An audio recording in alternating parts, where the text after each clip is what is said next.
Okay, so I have one more set left of deadlifts, but I'm really happy with that top set, especially considering like how just abysmally sore I am at the end of this block. So and just like sleep deprived and whatnot. Like I'm ready for a little bit of a deload next week. But yeah, I'm really happy with that 584 for top triple at RPE 9, and then down sets last set RPE 9 of 529. So you know, this is something I want to actually talk about really fast. Lots of times people will dictate how they feel coming into the gym, and they'll be like, oh, you know, I'm just not gonna be strong today. Don't notice it all yourself, because how you feel coming into the gym could be a leading indicator, but it could just be, you know, it could just be a lie about your preparedness. I'm sure you all had those sessions where you felt terrible and coming in, but then you have a PR, and then you've had those sessions where you feel great, but we just feel weak on the day. So don't notice it all yourself. Keep your head up and just hit your RPEs, get the work in, and let the progress come to you.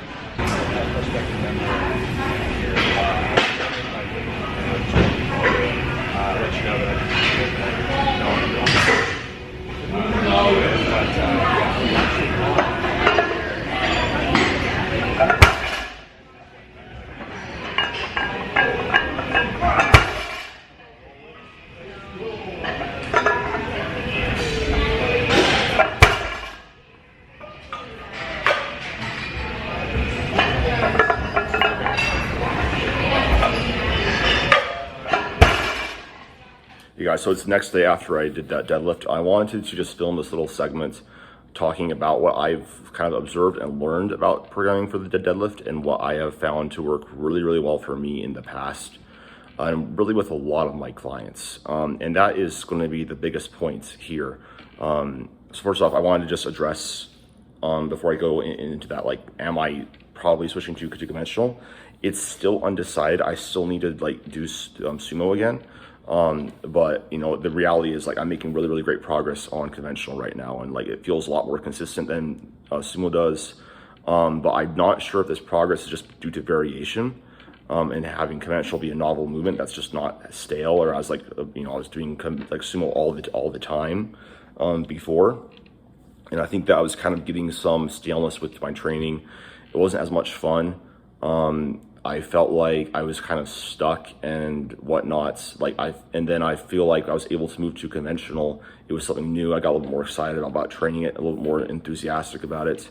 And then I kind of, just because it was new, I think I'm able to like strengthen some new muscles that I haven't really been able to strengthen to the same extent as I do with conventional or with sumo. And if you look at how I pull in particular, I have a very high starting hip position on deadlift, on sumo and conventional, and I don't have a very wide stance, and that's just because my quads are weak relative to my back and just how I'm built. So for me personally, there's a lot of transference from conventional to sumo, and so my hypothesis, and we'll see if this rings true, I'll keep you guys updated, is that I think that if I use conventional deadlift as the driver of my progress, like the foundation, and then sumo as kind of like the cherry on top to just express that underlying strength, is I do believe I am still about 5% stronger on sumo than I am conventional.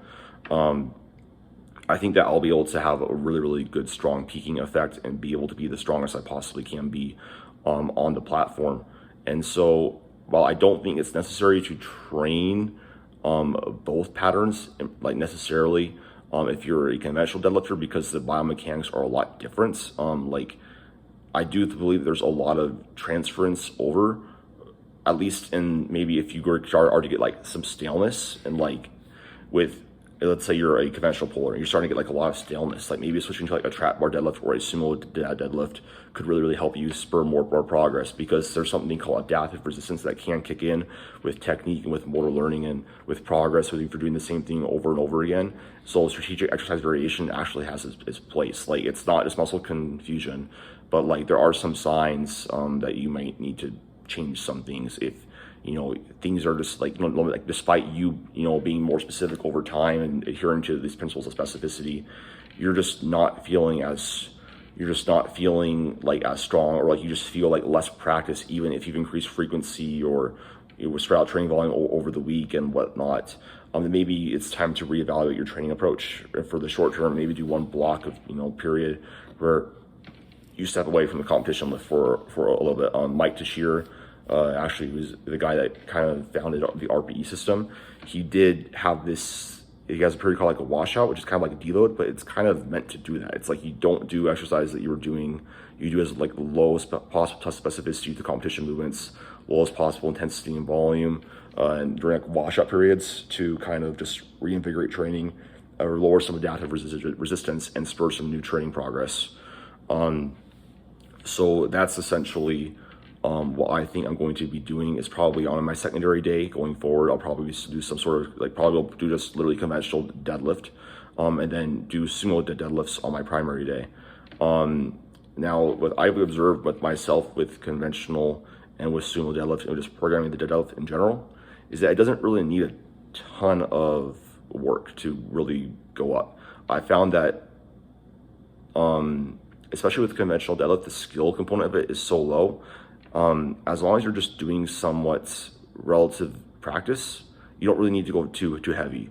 Like, I don't really go above an RPE 8s usually on my deadlift. Like the pocket range for really any lift is like RPE like 6 to 8. Bench can get away with a little bit higher intensity, and sometimes it does need a higher intensity. Like I will argue that the pocket for bench is RPE 7 to 9, whereas for deadlift and squat, it's like more like an RPE like 6 to 8. It's best similar to fatigue ratio. But for conventional and sumo pullers, I think that you need to have some sort of, regardless of like what you're doing, some sort of RDL or SLDLs. Like, you should be training some sort of conventional pattern if you are a single deadlifter, just because it's going to help strengthen your spinal erectors to a larger extent than you would have if you were to just be doing sumo deadlift, because just if you look at the angle of your torso, it's more like this in a conventional deadlift, just because of your forward hip flexed position, right? So at an abducted position where you can kind of get your hips a little bit closer to the barbell, and you're going to have a more higher up torso position.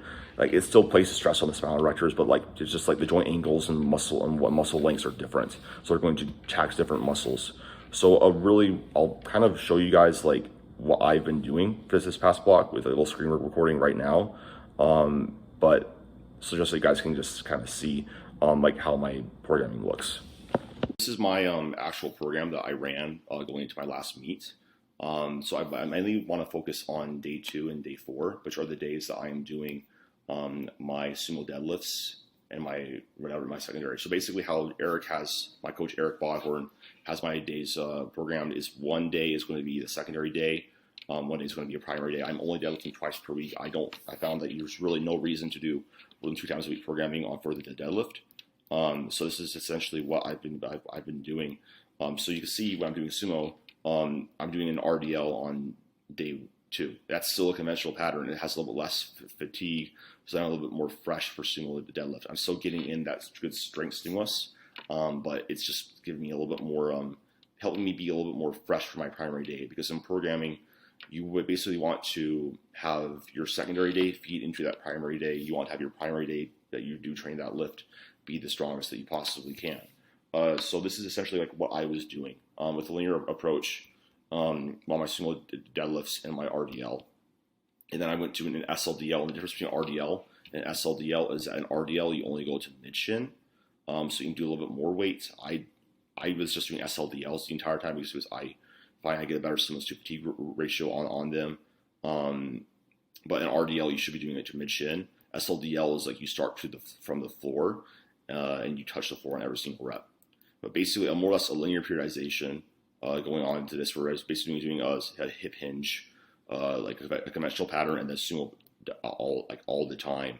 But it wasn't like actual conventional deadlift. It was like an SLDL, which for me, like I think that did work. But I think that doing more of a conventional pattern, like actual conventional deadlift, will help have more transference over to my sumos, just because I need a little bit more weight to actually have a transference.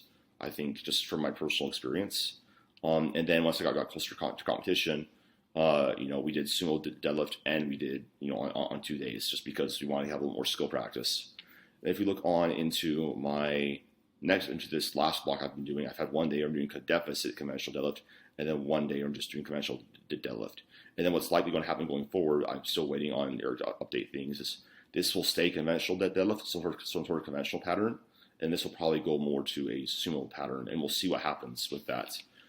So that's essentially kind of like how my programming goes. And I typically do not program more than about rarely above 7 sets on conventional, on deadlift, just because there's really not a big need to. The fatigue cost relative to stimulus just isn't worth it.